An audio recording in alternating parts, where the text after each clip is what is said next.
आपको यह जानकर हैरानी होगी कि कन्या का जन्म हर किसी के घर में नहीं होता। कन्या का जन्म उसी व्यक्ति के घर में होता है जो भाग्यशाली होते हैं और अपने पूर्व जन्मों में बहुत पुण्य किए होते हैं। आज की इस वीडियो में हम जानेंगे कि भगवान किस घर को कन्या के जन्म के लिए चुनते हैं और वह कौन से पुण्य कर्म है जिसके कारण मनुष्य पुत्री के माता पिता बनने का सौभाग्य पाते हैं।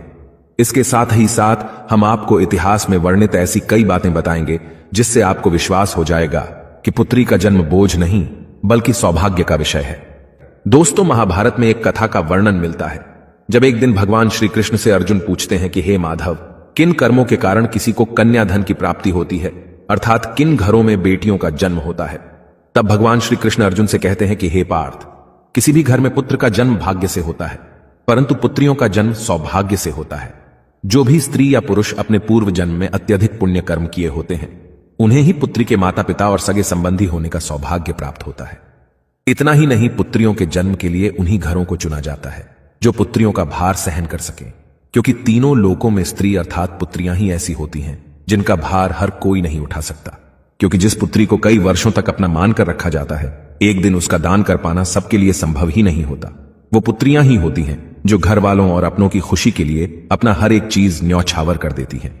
हे अर्जुन, जिस दिन इस सृष्टि में बेटियों का जन्म होना रुक जाएगा उस दिन सृष्टि भी ठहर जाएगी और इस सृष्टि का अंत हो जाएगा।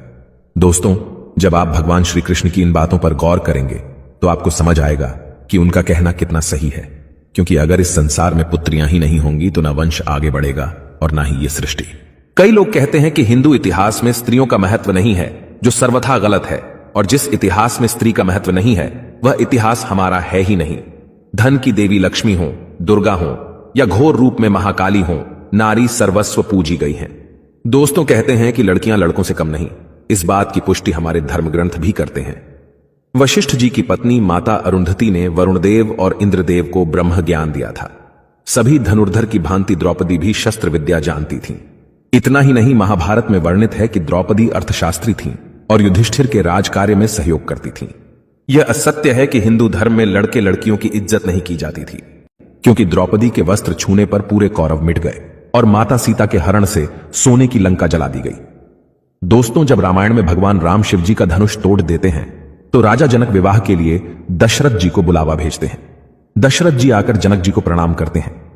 आजकल आप देखते होंगे कि वर पक्ष के लोग ज्यादा घमंड में रहते हैं। वो लड़की के माता पिता को खुद प्रणाम करना अपना अपमान समझते हैं, जबकि राजा दशरथ के प्रणाम करने पर जनक जी उन्हें मना करते हैं तथा अत्यंत सरल भाव से कहते हैं कि आप दूल्हे वाले हैं, बड़े हैं, अयोध्यापति हैं, श्रेष्ठ हैं, ऐसा ना करें। तब दशरथ जी कहते हैं कि बड़े तो आप हुए क्योंकि आप दाता हैं और मैं याचक, आपकी पुत्री का दान हम लेने आए हैं, इसलिए बड़े आप हुए।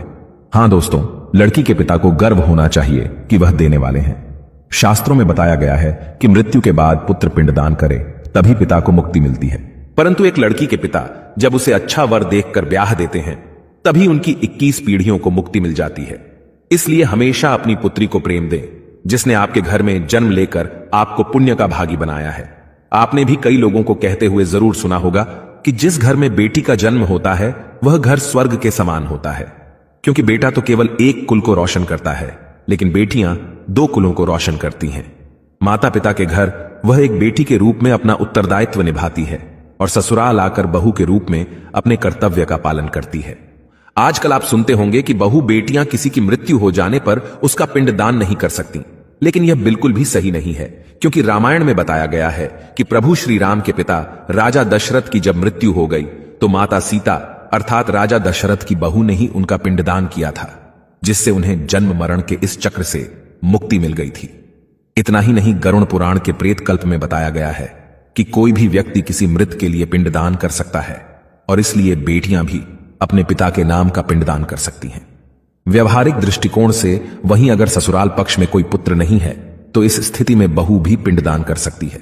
इसलिए दोस्तों, वो लोग बहुत किस्मत वाले माने जाते हैं जिनके घर एक संस्कारी पुत्री का जन्म होता है। शायद यही कारण है कि बेटियों को लक्ष्मी का दर्जा दिया गया है। बहुत से लोगों की सोच होती है कि बेटी है तो बिना समय गंवाएं और पढ़ाई में पैसे खर्च किए जल्द से जल्द शादी कर दो, लेकिन यह छोटी सोच बेटी के भविष्य को बर्बाद कर देती है।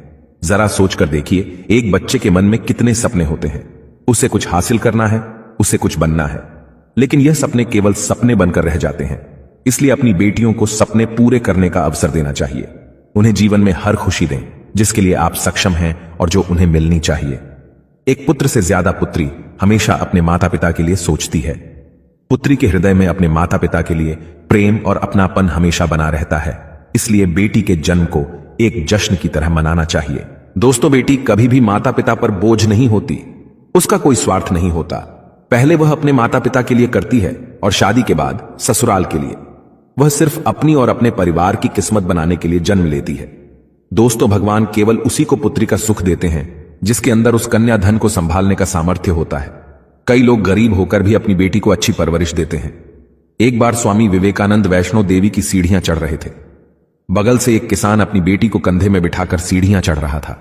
तभी स्वामी विवेकानंद जी ने कहा कि बाबा, आपकी बेटी का बोझ आपको लग रहा होगा, इसको मैं उठा लेता हूं और माता वैष्णो के दरवाजे तक ले चलता हूं। तब किसान ने स्वामी विवेकानंद से कहा कि बेटी कभी भी बाप के कंधे पर बोझ नहीं होती। बेटी अगर बाप के कंधे पर हो तो बाहर के बोझ को हल्का कर देती है। दोस्तों, बेटियां कभी भी धन की भूखी नहीं होती, वह सिर्फ मान और सम्मान की भूखी होती हैं। अब आप यह जरूर सोच रहे होंगे कि कौन से कर्म करने के बाद किसी के घर में बेटी जन्म लेती है। गरुड़ पुराण में बताया गया है कि जो मनुष्य सदा ही पुण्य करता है और दान धर्म करता है, उसी को अगले जन्म में स्त्री रत्न पुत्री रूप में प्राप्त होती है। यदि आपकी कोई बेटी नहीं है तो आप किसी सगे संबंधी या किसी गरीब की बेटी को पढ़ाने में मदद कर सकते हैं और उसका विवाह करवा सकते हैं। इससे भी अनंत पुण्य करने का फल मिलता है।